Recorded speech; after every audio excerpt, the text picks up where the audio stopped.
know, when people visit us, they get to meet our ambassador wolves, Atka, Zephyr, and Aleoa, who do a really wonderful job of really forging a connection between our visitors and the wolf and kind of opening the door to understanding what wolves are. But they don't really get an opportunity to behold the Mexican wolves and red wolves in that same way.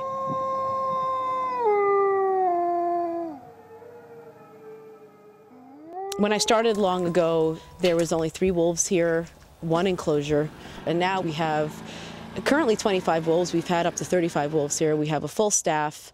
It's amazing how much this place has grown in a short amount of time. The Wolf Conservation Center, we started participating with the species survival plan of the Mexican gray wolf. Was in 2003. When we first joined the Mexican wolf program, I had the privilege of being sent to Ladder Ranch in New Mexico to observe their enclosures and their methods of capturing, and even was able to participate in an actual release of some Mexican wolves. It was a dream that we would one day be doing the same thing. Shortly after my joining the center, we got news that our first wolves were being chosen to be released into the wild, and that was really the most exciting thing. I still daydream about what it must have been like for these wolves for the first time to have no fence lines around, no people, but just a vast wilderness for them to explore. Just something that still gives me goosebumps every time I think about this pack. I remember getting a call from U.S. Fish and Wildlife 2 weeks after she was released, and they confirmed that this pack had taken down their first adult elk. And I'm thinking, gosh, you know, they've never even seen a live deer, let alone an elk. Most of our wolves here at the Wolf Conservation Center are actually off exhibit. When people get to visit us, they get to see photos and videos and learn about them, but they don't actually get to see them. We treat them as wild as possible. We give them whole carcass feedings.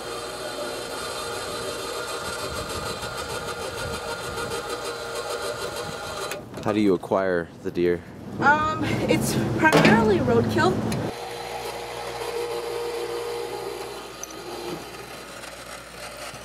We do this with our Mexican wolves in hopes that some of them will be released into the wild. Now we're heading into the part that's off limits to the public.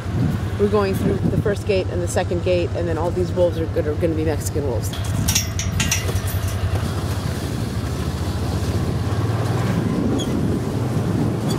Their enclosures up there are approximately 1 acre in size. They are surrounded by protected land, so they really don't get any of the influences of human behavior or human noise. Wolves that are released, the candidates are chosen based on 3 criteria.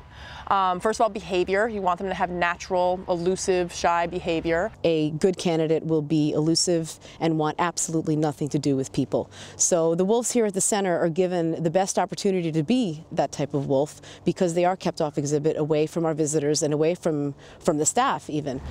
In 2008, we welcomed our very first litter of Mexican wolf pups born here at the center.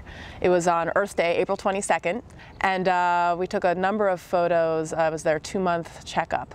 It was the same time that they got assigned their alphanumeric names, and a lot of us actually got to get our hands on these little pups that are now these large, beautiful predators that are just up there in the forest.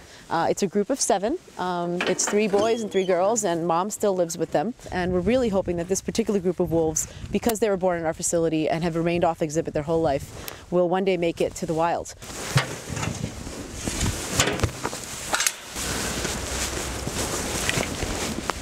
So as you can see, our enclosures here are very big, very quiet, very private. This enclosure is about 1 acre in size. So these wolves truly have as wild of an experience in captivity as they can have.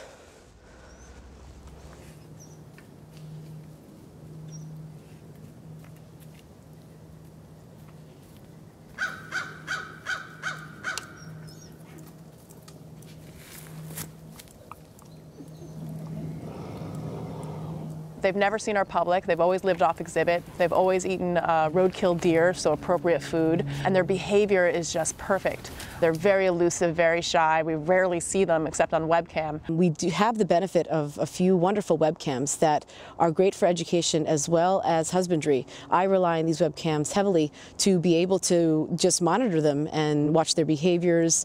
If we have wolves that are arguing, I have a better glimpse into their world without necessarily physically being in their world. Last year we had a wolf who we saw them get romantic on the webcam. We saw her grow monstrous and then have pups. It was very obvious she was pregnant. I mean, she was like this walking But the poor thing, it was awful. And thanks to the webcams, we were able to actually observe her behavior, and based on her panting and what she was doing, I knew that she was going to go that particular night. And then we came and checked, and there was pups the next morning. She probably has no idea the fan base that she has because of these webcams. Everyone was talking about F749, and here she was, just a wolf in the woods, thinking that she was just doing what she's supposed to do.